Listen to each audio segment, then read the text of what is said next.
In the world of aerial combat, there is a class that exists above all others. An exclusive club of machines designed not just to fight, but to utterly dominate. At the center of that club, two titans face each other across a geopolitical chasm. One, a near-invisible ghost, born from the ambition of absolute technological supremacy.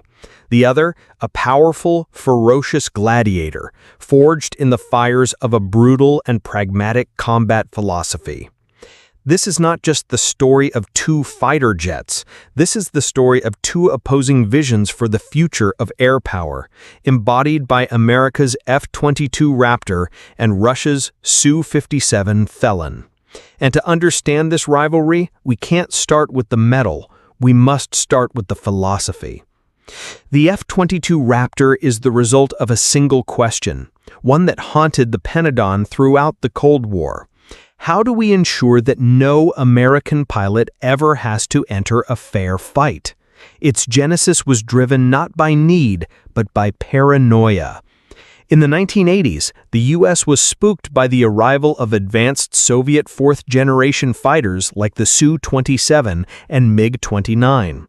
To counter this threat, the U.S. Air Force didn't want a slightly better plane, it wanted a quantum leap, a machine that could end the fight before the enemy even knew it had begun. The answer was stealth. The F-22's entire design is subservient to a single principle: invisibility to radar.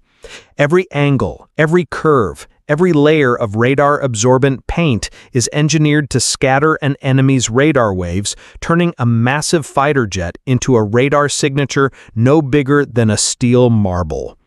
This philosophy shaped everything about the Raptor. It was designed to be a long-range assassin. Its weapons are hidden inside internal bays to maintain its low radar cross-section. Its avionics, an advanced network of sensors and data processors, are designed to allow its pilot to see the entire battle space without ever having to turn on his own active radar, an act that would instantly give away his position. The F-22 is a patient predator. It would slip into enemy airspace silently, detect and track targets from extreme distances using passive sensors, and then launch its AIM-120 AMRAAM air-to-air missiles and turn away, its enemy destroyed by an attacker they never saw. It was not built to dogfight, it was built to make the dogfight obsolete. It is the embodiment of American high-tech warfare, incredibly expensive, exquisitely complex, and designed to achieve victory with minimal risk. On the other side, the Su-57 Felon was born from the ashes of the Soviet Union and a vastly different economic reality. Russia did not have the near-limitless budget of the Pentagon. It could not afford to pursue absolute stealth at all costs.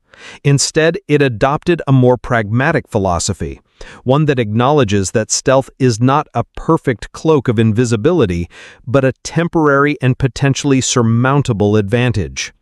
Instead of putting all their eggs in the stealth basket, Sukhoi's designers created a jet that balances stealth with supermaneuverability and advanced sensor suites. The Su-57 has stealthy features, an angular airframe, internal weapons bays, but it is not obsessed with them like the F-22. The Russian designers accepted a trade-off, a slightly higher chance of being detected in exchange for something they believe is just as important: raw, physics-defying agility. Equipped with 3D thrust vectoring engines, the Su-57 can perform maneuvers that seem to defy the laws of physics. It can perform the famed Pugachev's Cobra, or flat spins, allowing it to point its nose at an opponent with incredible speed in a close-range fight. The Russian philosophy is, you might not see me at first, but when you do, I will be able to outturn you and get you in my sights. Furthermore, the Su-57 is equipped with a diverse array of sensors, including cheek-mounted AESA radars and an infrared search and track system. The IRST is particularly important, as it can potentially detect the heat from a stealth fighter's engines, like the F-22's, without emitting any radar signals of its own. The Su-57 is a gladiator. It accepts the possibility of being seen and prepares for a brutal, close-range fight where raw agility and pilot awareness will decide who lives and who dies. It is the embodiment of Russian military philosophy, rugged, persistent, and designed to fight and win in an imperfect war. When we put these two machines on the scales, the differences in their philosophies become clear in every technical detail. Let's start with stealth, the domain where the F-22 is king. The Raptor's radar cross-section, RCS, is a top-level secret, but it is often estimated by analysts to be the size of a metal marble. This is achieved through an incredibly expensive and high-maintenance manufacturing process. Its radar-absorbent coating is delicate and requires special care to maintain its effectiveness. The F-22 is a scalpel, sharp but fragile. In contrast, the Su-57 is designed with balanced low observability. Its RCS is significantly larger than the F-22's, perhaps the size of a golf ball. It focuses on reducing its RCS from the front, the most critical attack angle, but places less emphasis on other aspects. Russia accepts this because its doctrine assumes that new low-frequency radars and infrared systems will eventually be able to detect stealth aircraft, and at that point, other factors will become more important. Next is flight performance. Both jets are capable of supercruise, the ability to fly at supersonic speeds without using fuel-guzzling afterburners, but that's where the similarities end. The F-22, with its 2D thrust vectoring engines, is incredibly agile, but its maneuverability is optimized for high speed and high altitude, the playground of beyond visual range combat. It can get in, kill, and get out before the enemy can react. The Su-57, with its 3D thrust vectoring, is a master of low-speed agility. It can perform maneuvers the F-22 cannot, giving it a potential edge in a close-quarters, visual-range dogfight. It's a classic matchup, the speed and surprise of the F-22 against the raw agility of the Su-57. And finally, there are the avionics, the brains of these beasts. The F-22 system is designed around the concept of sensor fusion. It takes data from its radar warning receivers, and its data links, and uses powerful processors to create a single intuitive picture of the entire battle space for the pilot. The F-22 pilot doesn't just fly a plane, he manages an information network. This gives him superior situational awareness. The Su-57 also has advanced systems, but with a different emphasis. In addition to its main ACES radar, it has L-band radars in its wing edges, which are thought to be more effective at detecting stealth aircraft. Its IRST system, an optical ball mounted in front of the cockpit, is a passive hunter, scanning the sky for the heat signatures of enemy aircraft. The Russian philosophy is to use a variety of different sensors operating on different parts of the electromagnetic spectrum, hoping that if one sensor is fooled, another will see the truth. So, in a hypothetical matchup, who wins? The historical record of training exercises gives us some clues. In exercises like Red Flag, the F-22 has achieved almost unbelievable kill ratios, often over 100-to-1, against the best fourth-generation fighters.